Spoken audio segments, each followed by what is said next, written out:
All right, guys. Hello. Hi. Again, thank you for giving us your evening. My name is Pranav. I'm an associate director for data science at Nibbler. But at the heart, I'm still a data scientist. So I go with the designation of data scientist at Nibbler. So I've been in the data science field for close to 10 years now. I've worked in delivery roles as well as customer experience roles all across US, Europe, mainland Europe, Southeast Asia, as well as India. So I will be talking to you for the next 45 minutes or so. I'm going to try and open up the floor for questions towards the last 10 minutes. Now, what we're going to talk about is data science at the heart of it. So before I begin, anybody has any reservations, any questions? Anybody wants to go take a loo break before we start? Anything? Okay, please do not turn on your camera when you're inside the loo break. Just cross in a way. So anyway, anybody has any questions? Also, Maurya, I'm not going to be able to see the chat window. So in case there are any questions, and I don't know if everybody is sending the questions directly to one person or to everybody. So if you do see any queries or any interrupts, please do feel free to stop me. I shall try and answer that query as well as I can. So we will so people, you can put your questions in the chat box. What I will do is I will pull out the questions, and at the last, when we are having the Q&A session, I will ask Pranav these questions on your behalf, and he will answer. Great. And as JD was mentioning, we will call out people in case you're not on video. There might be instances where we might want to have some feedback from you. So we will try and keep it engaging and interactive. So anyway, so let's get started. Let's start with something you guys hopefully all are aware of. How many of you have Netflix subscriptions? You can just type in yes in the window. I think JD is going to tally it up. Okay. Ritu has got Netflix subscription. Okay. Who else? That's it. Just one person. Wow, this is a very, very studious bunch, it looks like.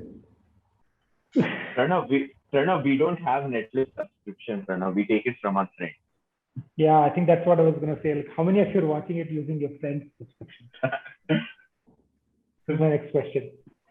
We definitely should see a higher number of hands here at least. Okay, Liba has agreed to be vulnerable. According to Abhimanyu Singh, Pranav, according to Abhimanyu Singh, it is friend of friend who knows. Yeah, absolutely. Yeah. My ex-girlfriend's mother still uses my Netflix account, so that's fine. I think, no, don't worry about it. So as you can see, three people said that they are using their friend's subscription, which I'm assuming is 3 times the number of people who said that they already have subscription, right? So it's almost like 40% of Netflix users are watching without paying, because of the whole password and account sharing altogether. And I want to take a moment before we begin to salute all those people who pay for Netflix, myself being one of them. Although I do not look like Jake Black at all. I wish I could be that person from School of Rock. But yeah, as you said, there's one guy who pays, there's family, there's friends of family, there's family of friends, all possible potential permutations and combinations. But why am I talking about Netflix? Some of you might be wondering, because when it comes to big data and all the hype around data science, I think Netflix is one of those organizations where both the tech stack as well as the data stack is actually quite incredible. Some of the research papers that Netflix has published in the space of data science on how they have built the recommender engine, which recommends movies, is actually amazing. And some of you who are in the space of academics should go out and read it. It's bloody brilliant. So before I begin, let me give you a few examples of how Netflix uses, sorry, just give me a minute.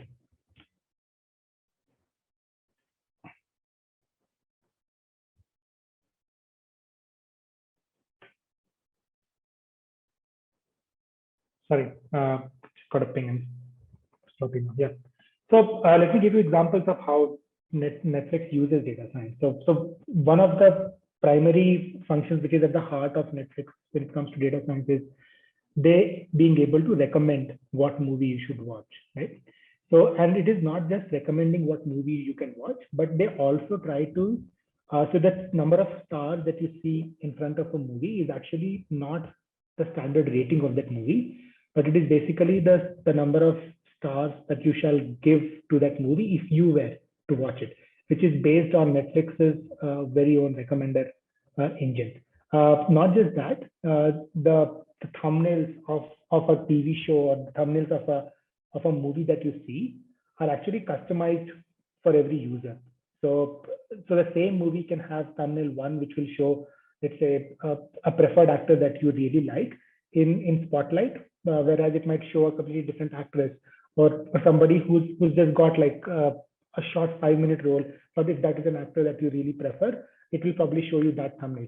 So even the thumbnails or the posters that you see are personalized. And we can see just for Stranger Things alone, there are like 8-9 different types of posters that are being shown to different people, depending upon who you are, where you are, what your watching preferences are. These posters are being done. So if you can think of it, there is some level of personalization that is happening using data about a user's preferred watching history, etc. And we're going to talk about that in more detail during the course of the session today. So that said, what is the agenda for our meeting today, or our session today?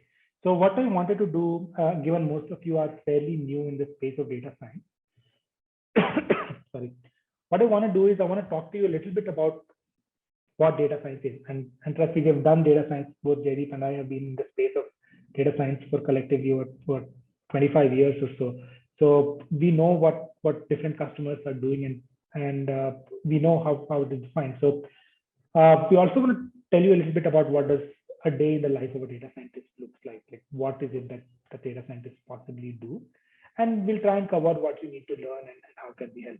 So that's the agenda for the session today. We're gonna keep it high level on data science, different aspects of data science, and what you need to learn when it comes to data science.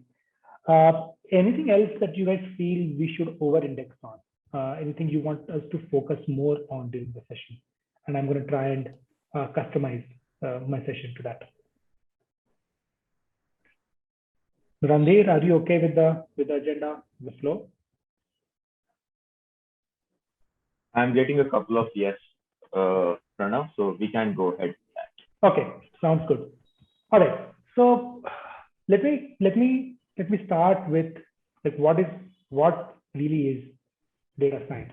But before I do that, I just wanted to hear from you guys, like any preconceived notions that you have about data science. What do you guys think data science is?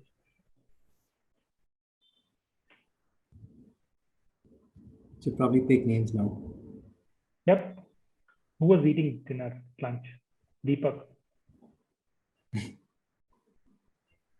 Deepak, what is data science? What, according to you, rather, is data science? You guys can simply unmute and speak also, right? This needed to be an interactive session. You don't have to necessarily only chat or type.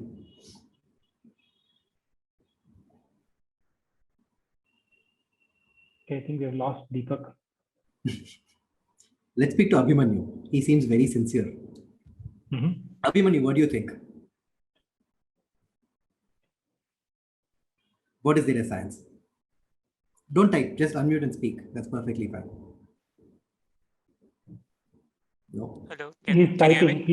He's typing what is data science in. I was not allowed to unmute actually. Oh, Am I okay. audible now? Yes, Oh, absolutely. So that's why I was not able to unmute myself. So the thing is, I don't understand data science to be exact. I come from the background of data analytics. So mainly what we used to do in my previous startup was we used to take decisions based on the data. And data science must be like there must be a different system through which you organize data, you collect data, and through that systems you try to, you can say, use data so that you can improve the organization.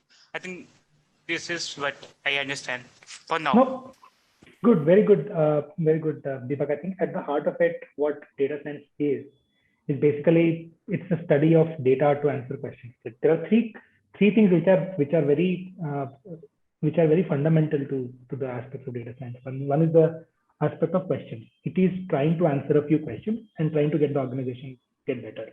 And it uses data to answer those questions. And then it studies data using certain predefined constructs of algorithms and charts. So that is at the heart of it what data science is. And what I need you to take from this summary is that there are three components to it. One is that it is trying to answer a question. For example, in the case of Netflix, it's trying to answer what type of movie will Abhimanyu like to watch, okay, on a Friday evening of October, for instance, okay, while he's using his family's friend's account on Netflix, for example, right?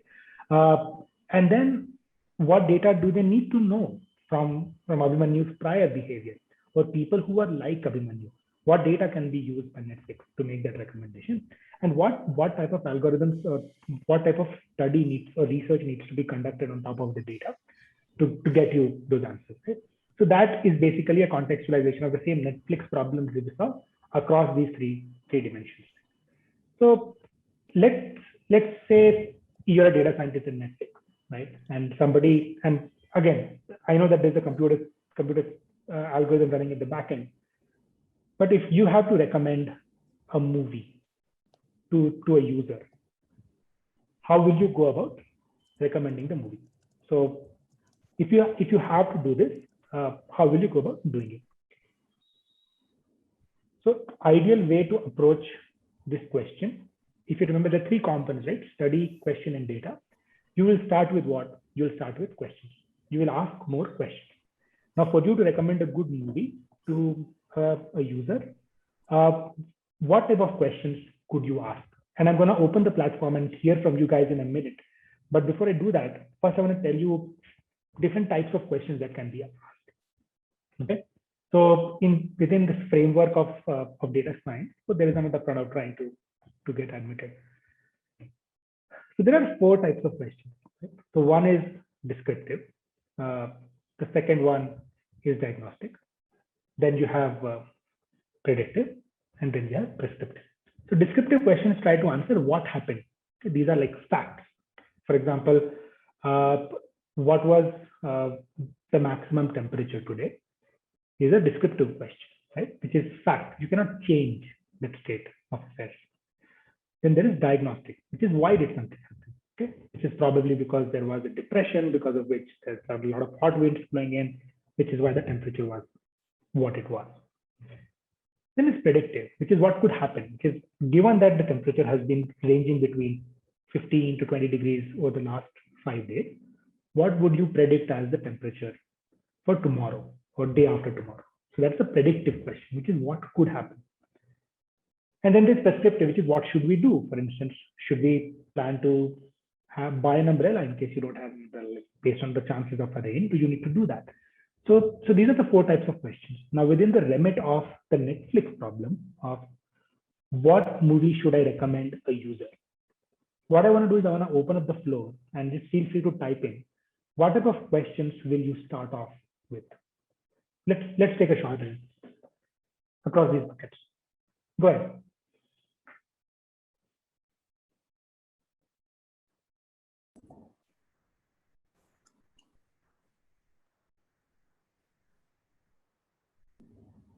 Let's see, we have 10 participants. So why don't we ask each of them to ask one question in each bucket? Starting with perhaps Rituparna. Give us an example of a descriptive question in the Netflix context.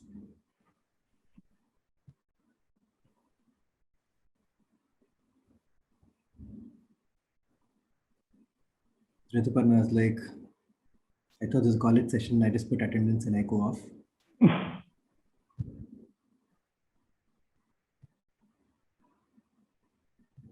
I don't think they can unmute for some reason. Oh, is it? Yeah, I think there is. I think this whole Zoom scene has evolved a lot, Shiri. I think people have been nuisances in classrooms, I think, which is why people. So, Pranav, can you repeat the question? Rituparna wants to answer. Okay. So basically, there are four types of questions, right? What happened? Why did it happen? What could happen? What should we do? So think of a descriptive question. Now, if you have to predict or recommend a movie for a user, let's say Rituparna has to recommend a movie for, let's say, Randhir, for instance. Now, what type of questions will you answer? Assuming you are the intelligence behind Netflix, what type of questions do you ask? Okay, Abhimanyu Singh has raised his hand, so I think we're going to ask him. Deepak has also raised his hand.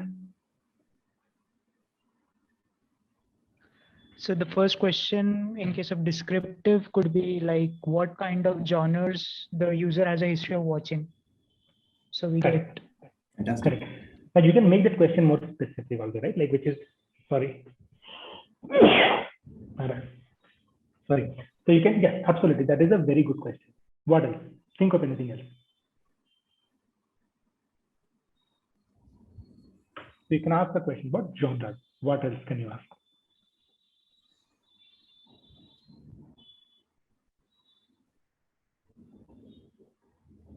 Okay. So for example, you can ask what movies have been watched by someone. Okay. What movies have you rated 5 stars? Okay. How many movies have you watched multiple times? Like, these are the questions that you want to know to see, okay, what type of movies would somebody like? If I know what type of movies Deepak likes, what type of movies does Deepak give 5 stars? What type of movies does Deepak watch again and again? You know, then you can kind of predict, right? Like, why did this happen? Like, so are there some actors that you prefer more? Are there certain movie titles that are more frequently watched than others, right? Do people prefer to watch a movie at a particular time of the day? Okay. If they watch a movie during the evenings on a Friday, do they prefer to watch an action movie? If they watch the movie on a Sunday afternoon, do they prefer to watch a different genre of movies altogether, right? So all of these are valid questions that you need to account for. Like, can you forecast the movie's likelihood to be watched, right? What time of the day should new recommendations show up? So how long should a new recommendation stay on your screen? Should it be there for half a day? Should it be refreshed every day? You know, so this is just scratching the surface. There is so much more that you should be asking, but the algorithm that sits behind is asking all these questions. Okay, but once you ask all these questions, right? So as I said, 3 components: study of data to answer questions, D2P2. I wanted to remember, right? Descriptive, diagnostic, predictive, and prescriptive framework of questions. Now, once you ask these questions, what is the next step, right? What do you need to answer these questions? You need data, right? Which is the second component of our definition of data science. So you need data. Now, let's say, what is data? You know, you guys, I'm pretty sure you guys already know. Let's say you're trying to save somebody's contact on your phone. Is that data? Just raise your hand if you think it is data. Okay, so Deepak thinks it is data, right? So yes, so that is data. Weather report that you see on your phone or that you see on a web browser, do you think that is data?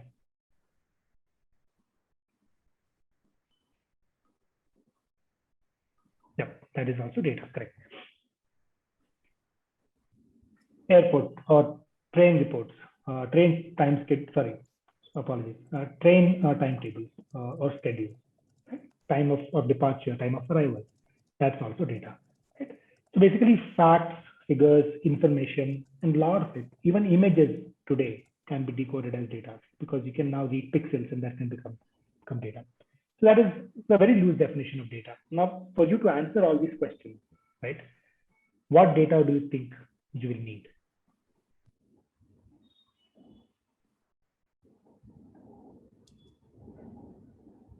You can type in the chat window.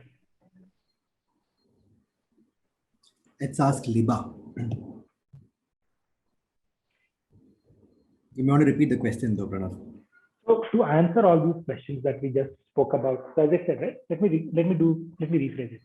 So we said data science definition has 3 components. One is study. Okay, study what? Of data to answer questions. So we went through questions D2P2.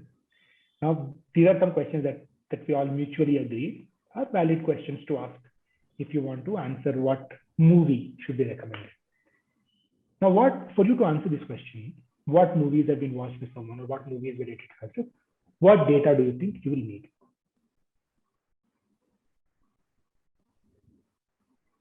Yeah, Ritu, go ahead. So basically, I'm sorry, I was stuck in the traffic. Okay, so I could not answer. You don't have to be sorry for being stuck in traffic. That is one of the perils of being in humans. So go ahead. Just to suggest, if I know the person personally, So I will be knowing what kind of movies the person watch. So accordingly, I might know the mood. Sometimes it is kind of the person likes mysterious and into what to say. Sometimes it is spicy, like they want tadka wala movie, dance and all that. Some are like, I have friends who are into like romantic movie. They would just want to sit and cry sitting together. So there are different types of people. We I can know a friend know. too. JD is a person like that. He cries every time he watches Shah Rukh Khan movies, so that's fine. So basically, to suggest someone, I would like to know the person, or I'll ask him or her that what kind of movies do you watch, and accordingly, at that moment, I would recommend the current movie I have watched. Like I will have a particular knowledge about something which is limited and not too vast. So does Netflix. Netflix does not have each and every movie, so it will also recommend us the movies it contains. Sudhupana, that is, I think, of the many times that I've asked this question in many of the sessions, I think your response is probably the best. And I'll tell you why. I'm not saying it just because you actually chose to answer, but because what you said is exactly what is happening. Like you are basically what you're saying is exactly what is being implemented within the algorithm. So you're collecting the data about the person that you know. For example, let's say Rituparna has to recommend a movie for Ranveer. She's going to look at the preferences for Ranveer. Then she's going to go into a database of movies that she can recommend from. And she can only recommend from movies that she has watched. Whereas what Netflix does is that it looks at all the movies and it looks at the response of other people who have watched those movies, other people who are very similar to Ranveer. So what you said is exactly what is happening, but you're just doing it as what an individual will do. Whereas what Netflix is going to be doing is what will happen at scale, which is going to happen across the entire spectrum. So it's very good response. I appreciate that. Thank you. Right. So let me give you some examples of what data you might need, right? So you will need what day and what time you watch content, the device on which the content was watched, nature of the content, searches on the platform, portion of the content that you rewatch, right? Number of movies that you watch, how many times you watch it, genres of movies, where are you watching it from, what machine are you watching, how many times do you rewatch certain content, the rating that you're giving to a particular movie by different users, right? So all of this data has to come in, right? And then that gets used. Now, let me show you what this data might possibly look like. Right?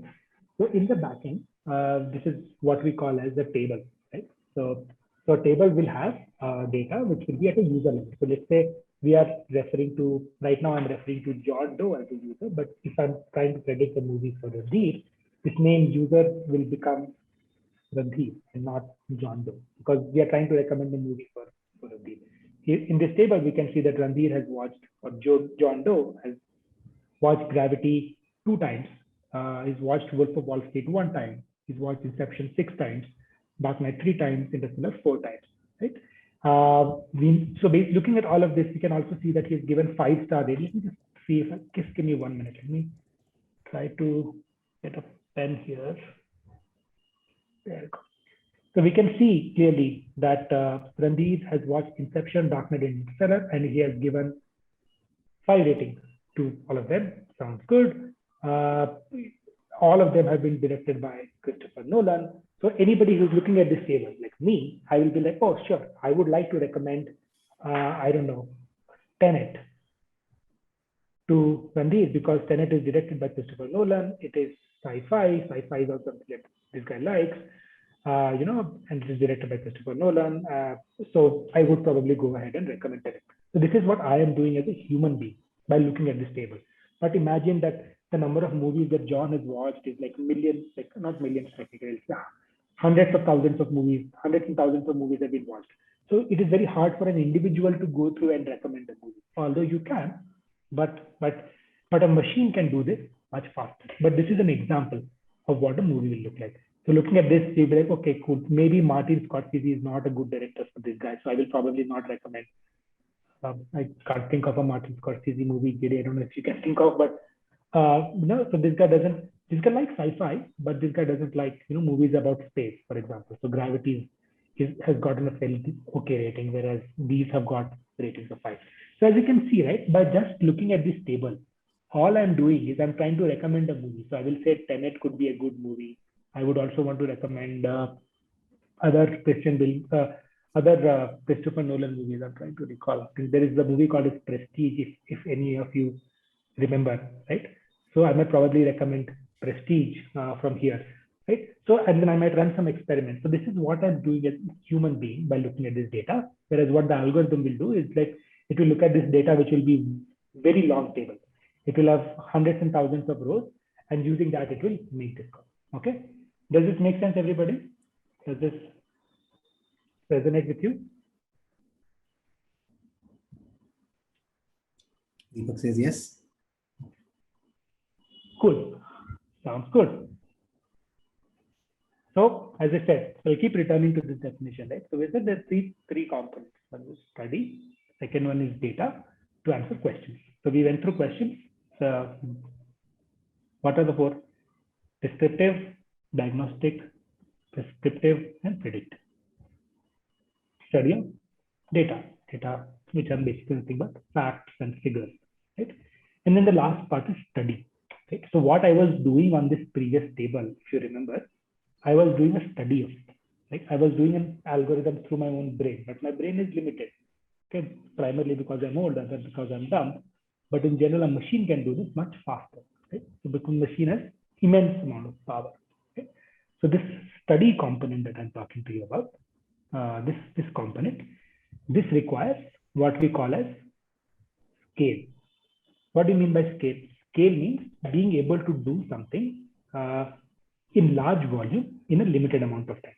So I can only get limited scale because I can only look at 100 rows and make a call. Whereas the computer can look at thousands and millions of rows and make a call. Clear, everybody? Okay, let me stop doing this.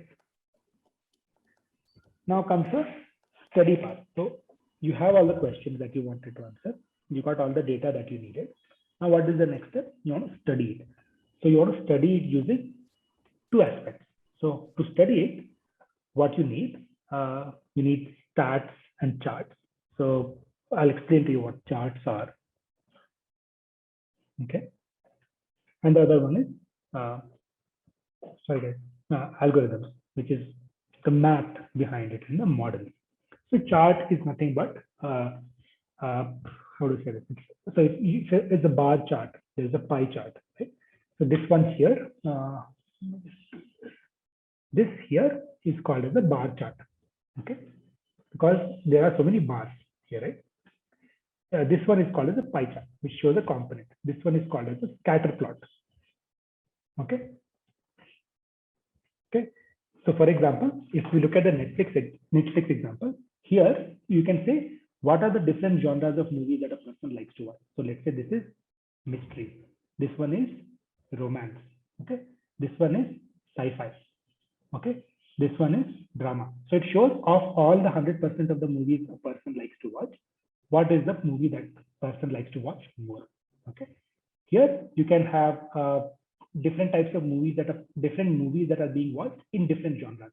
So maybe this one can be mystery. Okay, this one can be sci-fi. Okay, this one can be romance. So this movie was watched 5 times, whereas this movie here was watched only 1 time. That's another example of the chart. So this is information being shown to you in the form of a visual representation. That is a chart. So you need to look at chart. The other aspect that we need to take care of is maths and modeling. So what I was doing is looking at that table manually. The maths and the models will be doing it automatically. And there are lots and lots of models. There are neural networks, there are Bayesian models, there are regression models, there are linear regression models.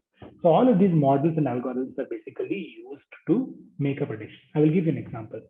So if I want to, let's say, if I offer a sandwich to Abhimanyu, and I want to make sure whether or not Abhimanyu is going to like that sandwich, ideally, I would have used a logistic regression model or a classification model in the backend to build that intelligence. So what I will do is I will pass the parameters of the sandwich. So this is a tomato cheese sandwich that I'm providing to Abhimanyu, and the machine will come back and say the chances of Abhimanyu liking this sandwich are 5% because Abhimanyu is a beefeater. Okay, oops, sorry, no cow jokes. Abhimanyu is a chicken eater. Okay, for example. So that's an example of an algorithm, which is the usage of maps and models to make a prediction. So, all right.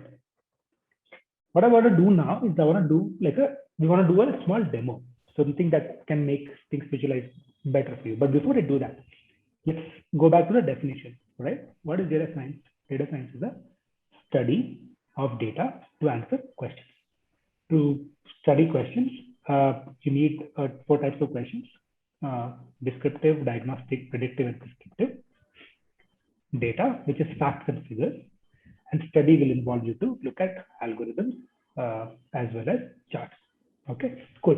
Let me stop here. I've been speaking for a long time, and data scientific research has suggested that a person speaking for more than 30 minutes can actually put the crowd to sleep. So I think this is a good time for me to provide a change. So I will hand it over to JD from my team, and he is going to do a demo. So go on mute now. JD, over to you. Yeah, thanks. So like Pranav was talking, right? One of the fundamental things that we want to try and do when you want to answer all these questions is to study data, right? And we've also kind of listed down a bunch of different questions across the D2P2 framework and so on and so forth. Now let's try and explore some of that data in the context of Netflix itself, right? Now there is a movie database that's available open source, so all of you can actually download it and explore the data yourself and all of that. But let's look at some of those elements of what does studying the data visually even look like, right? So what I have here is one of those charts that Pranav was talking about earlier, which is the scatter plot, okay? Which means on one axis, I have tomato meter. Let's assume that that's some kind of a review, right? And the number of reviews that were also given to that particular movie, whereas each of these dots that are mentioned here actually correspond to a particular movie itself, okay? Now, let's say, I don't think we have anybody here who is probably as old as us. So therefore, let's go ahead, slide it over to around 2000, right? So I think 90% of the crowd here is probably going to be around that date and time range. So what I'm trying to do is to really limit the number of movies that we want to try and analyze, right? And from there, let's see if you're also able to extract some patterns and just using this data, really try and predict some movie that person, John Doe, who we assume was Randhir, is also likely to watch, right? So I don't think Randhir cares a whole lot about whether that movie won an Oscar, right? So let's keep that at 0. And the other thing is, I don't think a lot of movies actually win Oscars, so we don't also want to reduce the number of data points that we're looking at. Dollars at box office, looking at, again, Randhir's preferences there. We were talking about Interstellar, we were talking about Gravity, and Christopher Nolan movies, which I think are all upwards of $100 million. So let's just go ahead, filter it out right there. And now we're left with a much smaller set of movies, right? The other thing that we also saw was that he was more so into sci-fi movies, right? So let's see how many movies we are really left with in that category, okay? And fortunately, unfortunately, there is actually only one movie in this entire subset, which actually seems to have won an Oscar, which anyway, given Randhir's case, I don't think it really matters. And so now what are we seeing here, right? Now, when we started off, there were a lot of movies, correct? And slowly, as and when I identified some of the user's interests, I was able to filter it down to a smaller and smaller subsegment of movies, right? Now, let's also assume that these are actually reviews that were provided by Randhir himself. Tomato in this case is Randhir, okay? Yeah, so then what is this chart really telling us? What this is telling us is, here are all of the movies which fall in this genre, right? Maybe Randhir's watched some of these movies, okay? He probably watched Matrix, which we didn't see in that table, but perhaps some of these are additional movies that he's watched. But in addition to that, there are a bunch of other movies that he's not watched, correct? So the fact that all of these are sci-fi, all of these maybe were directed by, okay, in this case, we didn't really, okay. You didn't get any Christopher Nolan movies there, huh? Yeah, no Nolan movies here. God damn.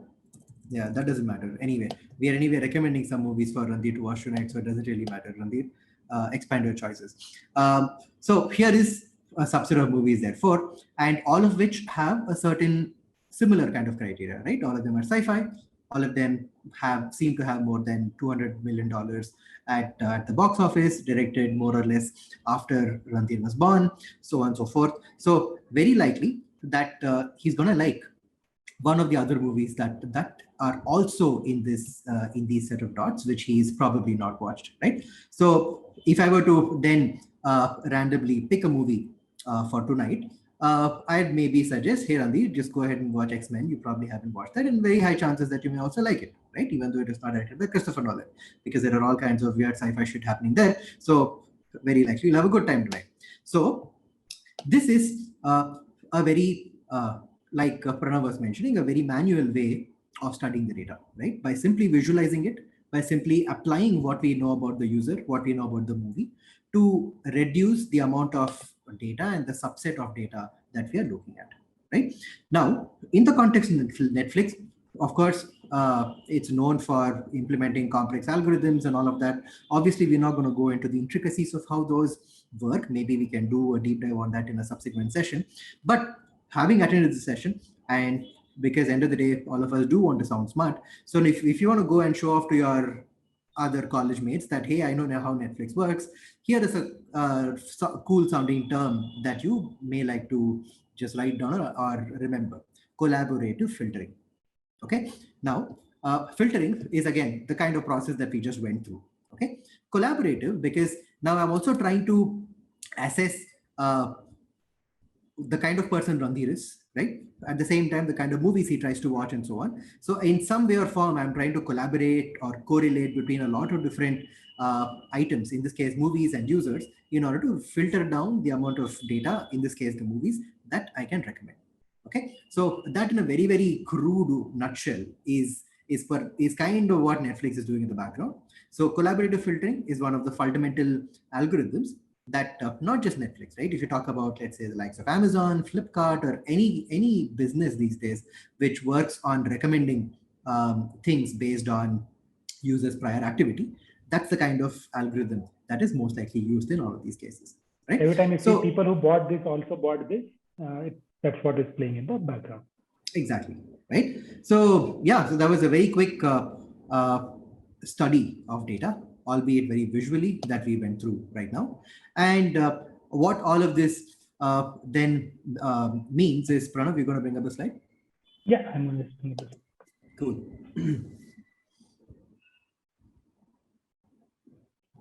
Yeah, let's go back to slide 25. Yeah. So what all of this then effectively means is we brought in three aspects of what is fundamental data science, which is trying to answer questions with the help of data by studying it. So study of data with questions, right? That's kind of what we have tried to do in this very specific context of Netflix. Okay. Now, before we go on any further, any questions, guys?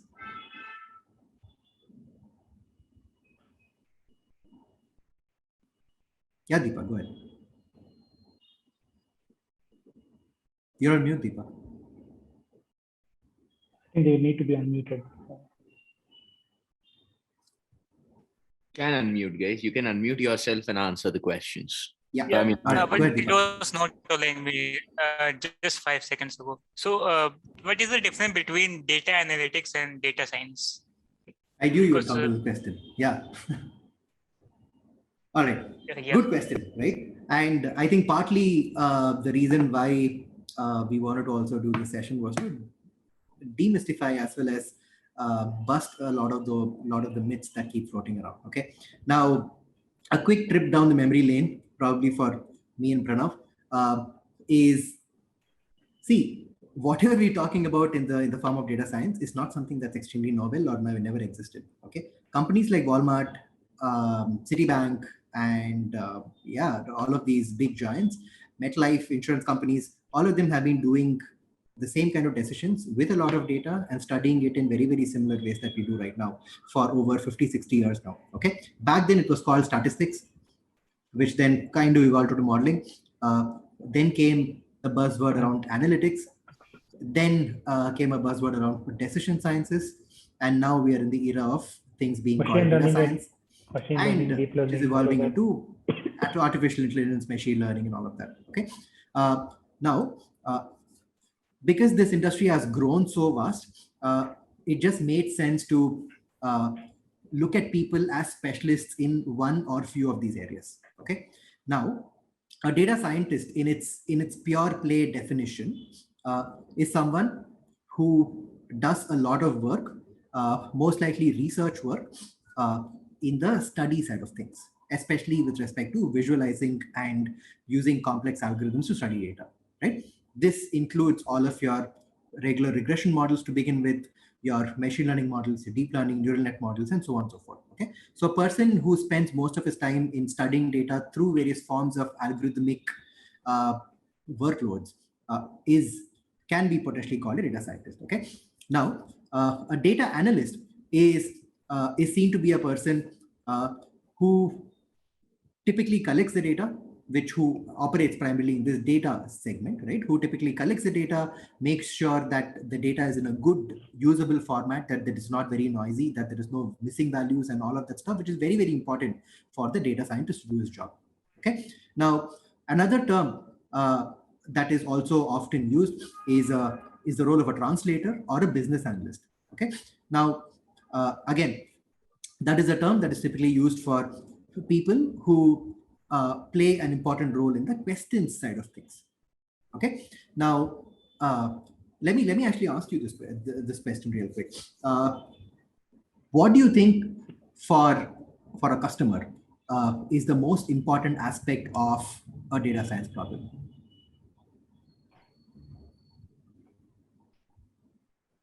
Is it the data itself? Is it the algorithms that are being used? Is it the questions that we're trying to answer, or something else? The end result. Sorry? The end result, like they just like in Netflix, they just care about what they get the best movie recommendation. They don't care about data. Like, okay, so उनको क्या फर्क पड़ता है, right? Movie तो अच्छी मिलनी चाहिए, main point तो है ना. फर्क तो बहुत पड़ता है, but typically Netflix would have been able to get to that result only if they were asking the right questions. Okay, Netflix could have very well said, what is my marketing promotion campaign, right? Or where should I set up all of my servers, right? These are also very important questions that Netflix does solve. But the reason why they're known for recommendation engine particularly is because they chose to ask those questions. Okay, and in the field of data science, in the last 20-25 years that we've together spent in the industry, the single most important thing that we have seen where companies fail or succeed like crazy is being able to ask the right questions. Okay, so then there came up a new role called a data science problem translator, okay, or a business analyst, right, who understands the business well, which means that he or she, out of the millions of questions that a business can ask, get to a subset of a few questions that they think the business should focus on, right? And they are the ones who typically also translate that question from a purely business context to more of a data science context, so that the data analyst can give the data and the data scientist can run the models. Okay, so is that distinction clear? Okay, excellent. Yeah, but yeah, so in summary, data science is therefore a stepwise process of questioning, identifying the problem, where we said that the business analyst probably has a very important role to play, exploring, visualizing the data, where a data analyst probably has a very important role to play, applying relevant algorithms, where perhaps a data scientist has a very important role to play. Okay? Yeah. Now, the other thing that oftentimes gets overlooked is the role of, after you've developed all these funky machine learning model or dashboard and all of the stuff, there is an aspect of deployment to it, right? Which is where of late you'd also heard of the term called data engineering or data engineers coming up, correct? And the way this industry is evolving, it is always a good thing for you to understand components of all of this. Okay, now we've been recruiting people for Fortune 100 customers, right, for the last 7-8 years now. Okay, now it is unfortunate that when someone comes to us with a resume and says, I've done all these kinds of certifications. And in his resume, you can literally see a data science book like listed there. He'll have every technique listed there, right? From regression to CNN to optical character recognition to NLP to video analytics. So everything will be there. Okay. Now, we feel very, very bad that people have such a superficial understanding of what this field of data science really means, right? So if there is one thing that we really wanted you guys to take away, it is the fact that just because you know 50 different machine learning models, okay, or that you have written some Python scripts to run this, doesn't mean that you're a data scientist, okay? Nor that you are playing in the field of data science either, right? Unless you are able to also understand what the business problem is, right? And also be able to articulate what kind of data you will need to solve that problem. Because if you think about it, modeling and this machine learning and all that is something that comes at the end of the entire business problem, right? Unless you have the question, unless you have the data, and 80% of the time that we spend is pretty much on steps 1 and 2, right? So by learning a bunch of different algorithms and claiming that you know in and out of data science or machine learning doesn't make sense, because that literally makes you relevant only for 20% of the time that a problem is solved. Okay, so if there's one thing that we because really I know A to Z, I can write a book. Yeah. It takes more than just knowing all the letters of the English lexicon to actually write a book. So anyway, yeah, but okay. Great. Let's move on, Pranav. I think we can skip through these sections. Yeah. Yeah. Now, I'm sure from these introductions, it was clear that you guys have all heard of data science in some way or form, right? And it is only likely that all of you are super attracted to this entire buzz around data science and surely want to be a part of it, right? Now, it is going to be it is already transforming a lot of businesses, right? Netflix, Uber, Amazon, all of these are just top of the iceberg, tip of the iceberg examples. And as we speak, every industry, every company, every large company in the world is now investing in some way or form in this data science space. Okay, and the numbers say it all, right? Pranav, you want to go to the next slide? No, just go on to the, yeah, and the numbers say it all. This is a slightly dated slide, but we are talking a few lakh opportunities that are waiting to be filled across all aspects of jobs that we just spoke about in this field, right? 50% increase in the job requirements year over year, and the first function with the highest global opportunities, right? Similarly, of all the jobs that we see people doing these days, based on a lot of reviews and surveys, we see that 4.3 out of 5 is one of the best job satisfaction scores that this field of data science seems to be offering to its candidates, right? And I'm not even getting into salaries here, right? Salaries are going absurdly high, okay? A person between, I think, 4 to 6 years of experience across all of these fields that we just spoke about within data science is easily earning upwards of 30 lakhs per annum. And that is very, very easy, right? And we have plenty of examples where people are just getting hired left, right, center, negotiating with their companies left, right, center to get upwards of 50, 60 lakhs, right? Now, yeah, so that's kind of what this industry has to offer, right? And in turn, all of you guys have to offer to all of these companies that are investing big time in data science, right?